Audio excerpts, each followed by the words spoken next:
नमस्कार, मी लकी भाऊ भिका जाधव। मी इगतपुरी त्र्यंबकेश्वर विधानसभा या मतदारसंघातून महाविकास आघाडीतर्फे काँग्रेसच्या पंजा या निशाणीवरती उमेदवारी करत असून त्यामुळे मी इंदोरे या गावचा मूळ निवासी असून तालुका इगतपुरी जिल्हा नाशिक। मी TYBA नंतर MCM केलं, मास्टर ऑफ कॉम्प्युटर मॅनेजमेंट हे माझं शिक्षण झालेलं आहे नाशिक सारख्या ठिकाणी। त्यासोबत एका डोंगराळ भागामध्ये आदिवासी कुटुंबामध्ये माझा जन्म झालेला आहे। त्यामुळे मला स्वतःला त्या परिस्थितीची जाणीव आहे आणि ती परिस्थिती स्वतः बघितलेली आहे। त्या परिस्थितीमधून मी लहानपणीच ठरवलं होतं की मला या परिस्थितीमध्ये बदल करायचा आहे। माझ्या कुटुंबासारखी परिस्थिती सर्व मायबाप जनतेची आहे। त्यामुळे इगतपुरी त्र्यंबकेश्वर विधानसभा मतदारसंघामध्ये मी 2019 ला निवडणूक लढवली, तेव्हा 9,975 मतदान घेतलं आणि आता 2019 ते 2024 च्या दरम्यान इगतपुरी त्र्यंबकेश्वर विधानसभा मतदारसंघातील सर्व मायबाप जनतेच्या समस्या, तरुणांची वाढलेली बेरोजगारी दूर झाली पाहिजे, त्यासोबत इगतपुरीमध्ये जेवढे धरणे आहेत त्या धरणांमध्ये स्थानिक भूमिपुत्रांच्या जमिनी गेलेल्या आहेत, त्या जमिनी परत मिळाव्या अशी जलसंपदा विभागाने अंमलबजावणी केली होती, परंतु ती फक्त कागदावरतीच अंमलबजावणी राहिलेली आहे। परंतु अजूनही त्या मूळ शेतकऱ्यांना वैतरणा धरणातल्या जमिनी परत मिळाल्या नाही, त्या मिळवून देण्यासाठी माझा प्रयत्न आहे। त्यासोबत धरणांचा तालुका म्हणून इगतपुरी तालुका ओळखला जातो। स्थानिकांच्या जमिनी गेल्या, धरणं बांधले आणि त्या धरणाचं पाणी मुंबईला मराठवाड्याला जातं, परंतु त्या स्थानिकांच्या मायबाप जनतेच्या उशाशी पाणी आहे, परंतु त्यांना ते डोळ्यांनी दिसणारं पाणी स्वतः पिता येत नाही। हे अक्षरशः खेदजनक बाब आहे। म्हणजे स्थानिकांचं पाणी मुंबईला द्यायचं आणि स्थानिकांनाच तिथलं पाणी मिळत नाही प्यायला, त्यामुळे उन्हाळ्यात मोठ्या प्रमाणात पाणी टंचाई असते, पाण्याचा दुष्काळ पडला जातो। महिलांना 10-10, 15-15 किलोमीटर लांब जाऊन हांड्यावरती पाणी व्हावं लागतं। त्यामुळे त्या इगतपुरी त्र्यंबकेश्वर विधानसभा मतदारसंघातील त्या महिलांच्या डोक्यावरचा हांडा उतरवायचा आहे। घरोघरी त्यांना ते नळ पोहोचला पाहिजे। केंद्र सरकारने जल जीवन मिशन नावाची योजना सुरू केली, ती पूर्णतः अपूर्णतः राहिली, ती पूर्ण फेल गेल्यामुळे मोठा भ्रष्टाचार झाला। त्यामुळे त्या स्थानिकांना पुन्हा पाण्यापासून वंचित राहावं लागत आहे। त्यामुळे त्या पाणी टंचाईसाठी मला प्रयत्न करायचा आहे, ती पाणी टंचाई दूर झाली पाहिजे। त्याचसोबत आपण बघतोय शेतकऱ्यांचे मोठ्या प्रमाणात प्रश्न येते, ओला दुष्काळ पडतो, कोरडा दुष्काळ पडतो, शेतकऱ्यांचे पीक विमे अजून प्रलंबित आहेत। शेतकरी अक्षरशः हवालदिल झालेला आहे। शेतकऱ्यांना अजूनही या महायुती जातीयवादी असलेलं राज्य सरकार, शिंदे, फडणवीस, अजितदादा हे महायुतीचं BJP, राष्ट्रवादी आणि शिवसेना मिळून हे महायुती सरकार स्थापन झालेले, हे भ्रष्टाचारी सरकार आहे, जातीयवादी सरकार आहे, हुकुमशाही सरकार आहे। यांनी शेतकऱ्यांवरती सर्व जनतेवरती मोठ्या प्रमाणात अन्याय केला, या अन्यायाविरुद्ध माझा लढा आहे। त्यासोबत इगतपुरी त्र्यंबकेश्वर विधानसभा मतदारसंघामध्ये आपण बघतोय देशाला स्वातंत्र्य मिळालं, परंतु अजूनही एवढे आमदार होऊन गेले, पण एकाही आमदाराने अद्यापपर्यंत इगतपुरी त्र्यंबकेश्वर मतदारसंघामध्ये रस्ते गावागावात पोहोचवलेले नाही।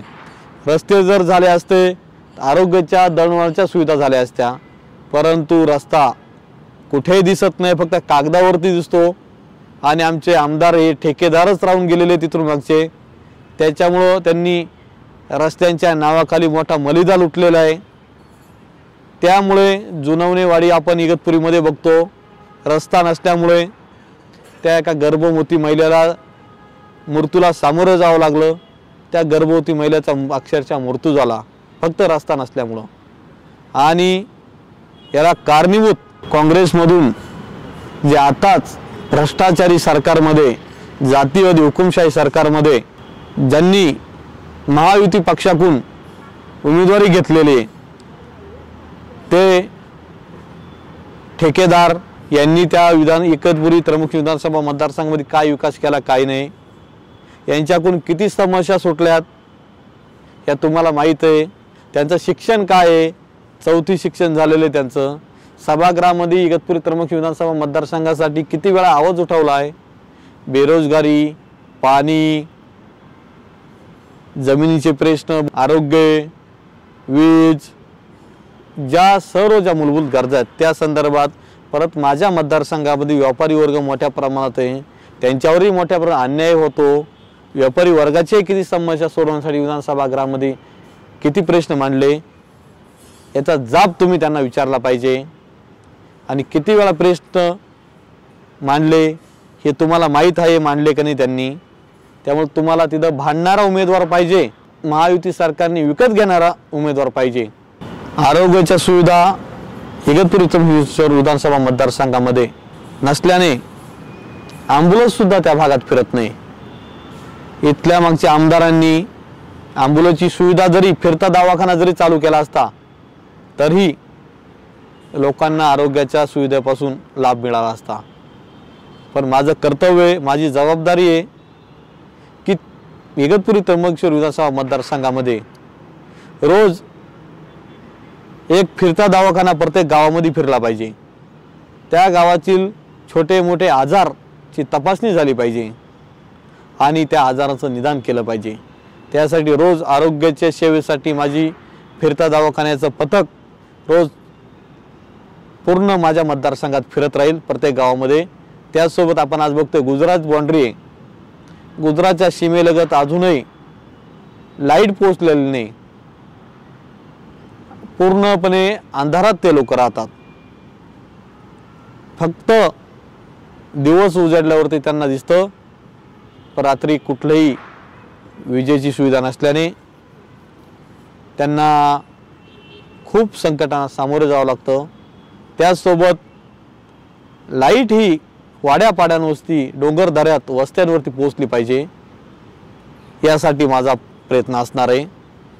त्यासोबत आपण बघतोय की शिक्षणाची खूप मोठ्या प्रमाणात दुरावस्था झालेली, शिक्षणाचं अक्षरशः बाजारीकरण झालेले।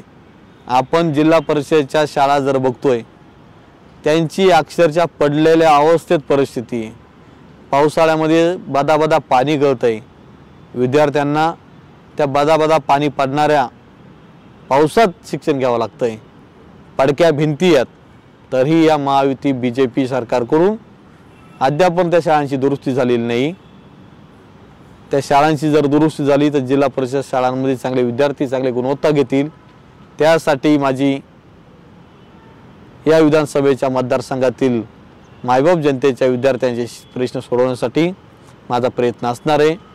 त्याचसोबत आपण बघतोय महिलांचे मोठ्या प्रमाणात प्रयत्न आहेत, महिलांचं सशक्तीकरण, सबलीकरण झालं पाहिजे, यासाठी माझा प्रयत्न असणार आहे। त्यासोबत आपण बघतोय इगतपुरी आणि त्र्यंबकेश्वर या दोन ठिकाणी मी स्थानिक माझ्या मतदारसंघातील शिक्षण घेतलेल्या तरुणांना त्यांचं स्वप्न साकार करण्यासाठी, त्यांनी जे बघितलेले IAS IPS अधिकारी होण्याचे स्वप्न साकार करण्यासाठी मी त्यांच्यासाठी वाचनालयाची निर्मिती करणार आहे, त्यांच्यासाठी अभ्यासगृह सुरू करणार आहे, एक इगतपुरीमध्ये सुरू करणार आहे, एक त्र्यंबकेश्वरमध्ये। त्या माध्यमातून ते विद्यार्थी नक्कीच स्पर्धा परीक्षेचा अभ्यास चांगल्या प्रकारे करून IAS अधिकारी, IPS अधिकारी झाल्याशिवाय राहणार नाही आणि त्यांना त्यांचं स्वप्न पूर्ण होण्यापासून कोणी वंचित ठेवणार नाही। कारण त्यांना दिल्लीला, पुण्याला, मुंबईला, नाशिकला जायची गरज पडणार नाही, अशी व्यवस्था मी तिथं करणार आहे। तिथं चांगले प्रशिक्षक पण असतील आणि विनामूल्य तिथं त्यांना अभ्यास करता येईल। त्या माध्यमातून माझा प्रयत्न सुरू असणार आहे। इगतपुरी त्र्यंबकेश्वर विधानसभा मतदारसंघामध्ये सर्व विभागांमध्ये कर्मचारी चांगल्या प्रकारे काम करतात, अधिकारी मोठ्या प्रमाणात आहेत, परंतु त्यांना राहण्यासाठीही वसाहत नसल्याने त्या कर्मचाऱ्यांना अक्षरशः नाशिकसारख्या ठिकाणी किंवा घोटी, इगतपुरी, त्र्यंबकेश्वर या शहराच्या ठिकाणी राहून त्यांना ड्युटी करावी लागते। जाण्या येण्यात त्यांचा वेळ वाया जातो, त्यांना मानसिक पण त्रास होतो, शारीरिक पण त्रास होतो आणि त्यासोबत पावसाळ्यामध्ये त्यांना खूप त्रास होतो। त्यामुळे या कर्मचारी अधिकाऱ्यांसाठी वसाहतगृह झाली पाहिजे, एक कॉलनी कर्मचाऱ्यांची झाली पाहिजे, यासाठी माझा प्रयत्न असणार आहे। आपण बघतोय की इगतपुरी शहर तालुक्यामध्ये औद्योगिक वसाहत मोठ्या प्रमाणे, इंडस्ट्री एरिया आहे, MIDC मोठ्या प्रमाणात असल्यामुळं तिथं स्थानिकांना रोजगार नाही, बाहेरच्या लोकांना तिथं रोजगार दिला जातो पण स्थानिकांना नाही। त्यामुळं स्थानिक तरुणांना त्या कंपन्यांमध्ये रोजगार कसा मिळेल यासाठी माझा प्रयत्न असणार आहे। आणि त्या कंपन्यांना पण काही बाहेरच्या लोकांचा खूप त्रास असतो, त्या कंपन्या टिकल्या पाहिजे इगतपुरी तालुक्यात, माझ्या मतदारसंघामध्ये। त्यामुळे त्या सर्व कंपन्या, औद्योगिक MIDC हे जे वाले आहेत त्यांच्यामुळे जर माझ्या मतदारसंघातील तरुणांना रोजगार मिळत असेल तर त्या कंपन्यांना सुरक्षा देण्याचं काम आहे माझं। आणि त्या कंपन्या अजून माझ्या मतदारसंघात कशा येतील यासाठी माझा प्रयत्न असणार आहे। आणि इगतपुरीच्या धर्तीवरती त्र्यंबकेश्वर तालुक्यातही मला मोठ्या प्रमाणात कंपन्या आणायच्यात, MIDC आणायच्यात, औद्योगिक वसाहत बसवायची। इगतपुरी सारखीच परिस्थिती मला त्र्यंबकेश्वर, हर्सुल या पट्ट्यातही करायची। त्यामुळं त्र्यंबकेश्वर तालुक्यातीलही माझ्या तरुणांची बेरोजगारी दूर होईल, त्या निमित्ताने त्यांना नाशिकसारख्या, पुणेसारख्या, मुंबईसारख्या ठिकाणी कामाला जाण्याची गरज पडणार नाही। आणि त्यासोबत आपण बघतोय की इगतपुरी हा पर्यटनाचा तालुका म्हणून ओळखला जातो। भावली, वैतरणा धरण असेल, त्या पर्यटनामुळं आमच्या काही स्थानिक जनतेला, मायबाप जनतेला रोजगार उपलब्ध झालेला आहे, परंतु त्या पर्यटनाला जशी चालना मिळायला हवी तशी काही चालना मिळालेली नाही। त्यामुळे आपल्याला कोणाला कुलू मनालीला जायची गरज पडणार नाही, असं पर्यटन स्थळ तिथं निर्मित करावं लागणार आहे मला, त्यासाठी माझा प्रयत्न असणार आहे। आणि तसंच पर्यटन स्थळ भावली, वैतरणासारखं, कावणेसारखं मला हर्सुल या भागामध्ये सुरू करायचे, कारण हर्सुल भाग हे पर्यटन स्थळ घोषित जर झालं त्या भागातही पर्यटनाला चालना मिळेल आणि खूप सुंदर निसर्गरम्य वातावरण असल्यामुळं तिथं मोठ्या प्रमाणात पर्यटक येतील आणि तिथल्या स्थानिकांना रोजगार उपलब्ध होईल। माझ्या मतदारसंघामध्ये वारकरी संप्रदाय मोठ्या प्रमाणात आहे, परंतु तो वारकरी संप्रदायाला अजूनपर्यंत कोणीही न्याय मिळवून दिला नाही, त्यांच्यावरती मोठ्या प्रकारे अन्याय होतोय। जेव्हा वारकरी संप्रदाय माझ्या निवृत्तीनाथांचं दर्शन घेऊन जेव्हा पालखी पंढरपूरला जाते, त्यामुळे त्या पालखीला संरक्षण, त्या वारकऱ्यांसाठी जागोजागी राहण्याची व्यवस्था, रस्त्यामध्ये त्यांच्या काही अडीअडचणी असतील त्यांच्याकडे लक्ष देण्यासाठी एक कमिटी, त्यासोबत त्यांच्यासाठी आरोग्याची व्यवस्था, त्यांना लागणारं पाणी, त्यांच्यासाठी ज्या ज्या गोष्टी लागतील त्या उपलब्ध करून देण्यासाठी। परत वारकरी संप्रदाय सप्ताह मोठ्या प्रमाणात करत असतो, त्यांना सप्त्याचं साहित्य जे असेल ते मिळवून देण्यासाठी प्रयत्न केला पाहिजे। त्यासोबत आपण बघतोय त्र्यंबकेश्वर हे एक ज्योतिर्लिंग आहे आणि तिथे मोठ्या प्रमाणात राज्यातून भाविक येतात आणि निवृत्तीनाथांच्या यात्रेला मोठ्या प्रमाणात गर्दी असते तिथं, परंतु चंगराचंगरी होण्याची शक्यता असते। तिथं त्या सर्व भाविकांना चांगल्या प्रकारे त्यांना तिथं ट्रीटमेंट मिळाली पाहिजे आणि येणाऱ्या भाविकांसाठी ज्या ज्या भागातून वारकरी येतात, जे जे भाविक येतात त्यांचे आखाडे बनवलेले असतात, तर वारकरी संप्रदायासाठी शासनाकडून चांगल्या प्रकारे निधी मिळून त्यांच्या लागणाऱ्या मूलभूत सुविधा तर त्यांना पुरवल्या जातील। त्याचसोबत आपण बघतोय की त्या माझ्या मतदारसंघामध्ये आदिवासी समाज 70%। आज आदिवासी समाजावरती मोठ्या प्रमाणात अन्याय अत्याचार होतोय। पेसा कायदा आदिवासींसाठी लागू केलेला आहे, परंतु पेसा कायद्याचं खच्चीकरण करण्याचं काम या भाजपा मनुवादी जातीवादी हुकुमशाही भ्रष्टाचारी सरकारने केलेले आहे। त्याविरुद्ध मी लढा उभा केला आणि राज्यातील 17 वर्गातील 8,500 मुलांना मी आंदोलनाच्या माध्यमातून शासकीय नोकरी मिळवून दिली। या भ्रष्टाचारी जातीवादी भाजपा सरकारच्या विरुद्ध आंदोलन करून आज त्या 8,500 विद्यार्थ्यांना हक्काची भाकर मिळालेली आहे। अजूनही आदिवासी भागात शिक्षणाची गंगा अपूर्ण आहे। आदिवासी समाजामध्ये अजूनही प्रगती झालेली नाही, त्यांचे घरकुलांचे प्रश्न अजून मिटलेले नाही।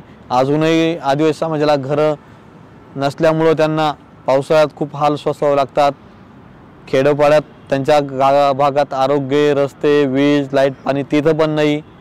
त्यामुळे मोठ्या प्रमाणात जर अन्याय होतोय तर आदिवासी समाजावर होतोय आणि तिथं आरक्षित मतदारसंघ असताना आदिवासीच आमदार होऊन गेलेत आणि आदिवासीच आमदारांनी इथून मागच्या सगळ्यांनी त्याच्या टाळवर चुलोनी खाऊन गब्बर झालेले आहेत।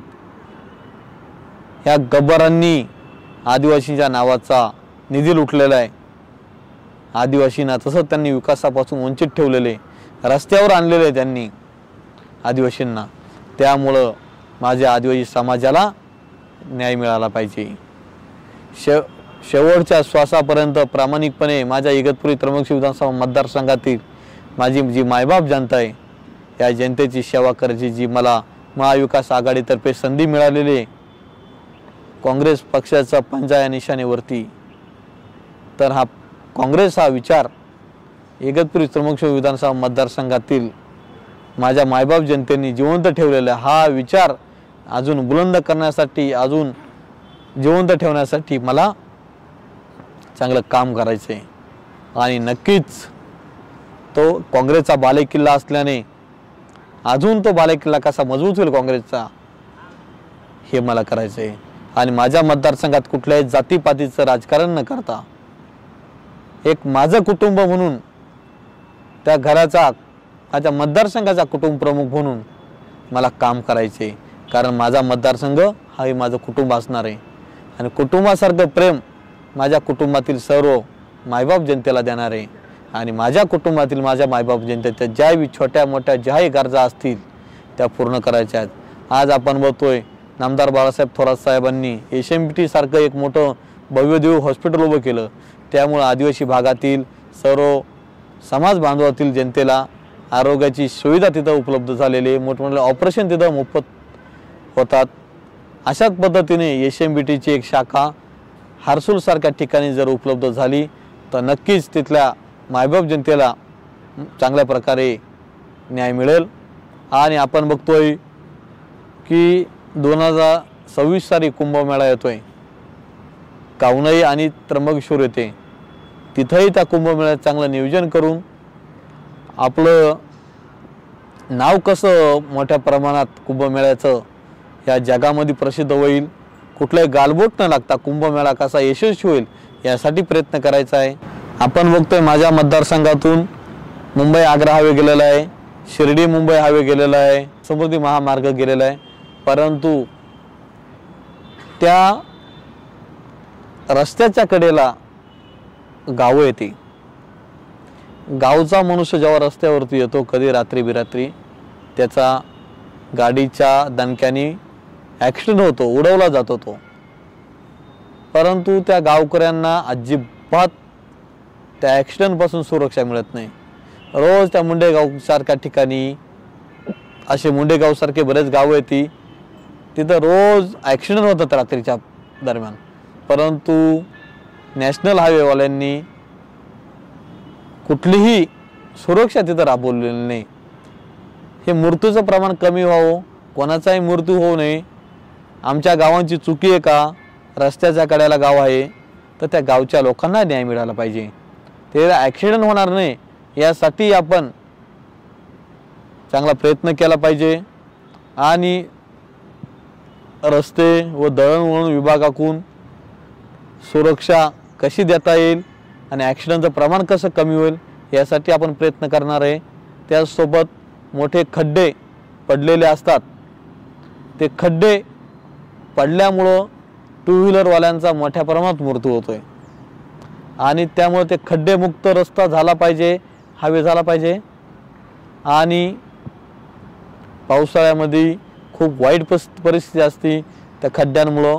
त्याच्यामुळं माझ्या मतदारसंघातील हा जो हायवे कसारा घाटापासून सुरू होऊन वाडीवाऱ्याच्या नजीक संपतोय आणि घोटीपासून तर उभाड्यापर्यंत हा माझा मतदारसंघातला हा नॅशनल हायवे संपतोय।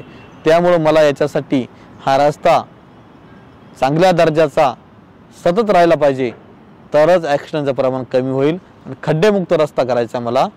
आणि त्याचसोबत पावसाळ्यामध्ये मोठ्या प्रमाणात पूर येतो, ज्या डोंगराच्या खाली गावं येते त्यांना सुरक्षा मिळत नाही, कारण माळींसारखी परिस्थिती, परत रायगडमधली इशाळवाडीसारखी परिस्थिती पावसाळ्याच्या दरम्यान माझ्या मतदारसंघातील गावांची होऊ नये यासाठी त्या गावांनाही तटबंद्या बांधून त्यांना सुरक्षा दिली पाहिजे।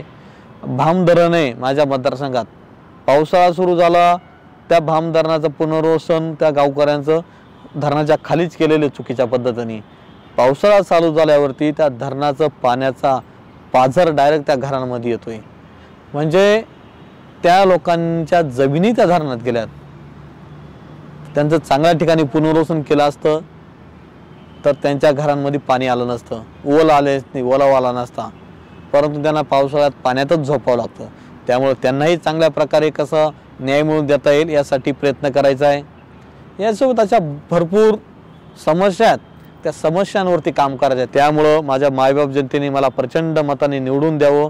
माझी निशाणी ही पंजा आहे आणि महाविकास आघाडीचं हात बळकट करण्यासाठी, महाविकास आघाडीचं सरकार राज्यात बसवण्यासाठी मला निवडून द्या, माझे हात बळकट करा आणि मला विश्वास आहे तुम्ही नक्कीच माझ्या विश्वासाला तडा न जाऊन देता मला न्याय मिळवून द्याल ही अपेक्षा बाळगतो।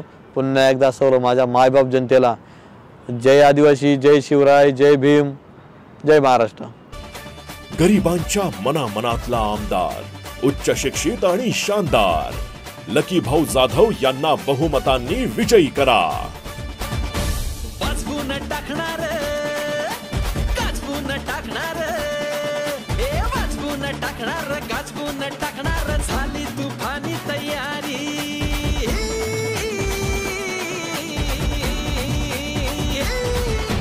विश्वास जनतेचा, विकास जनते